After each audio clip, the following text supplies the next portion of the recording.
This is how to reset the change engine oil light on a 2005 Silverado.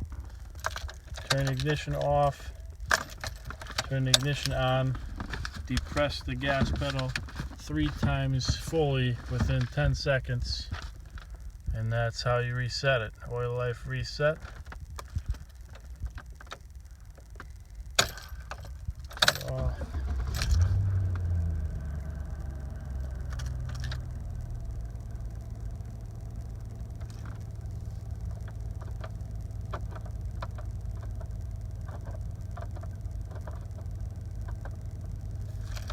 Thanks for watching.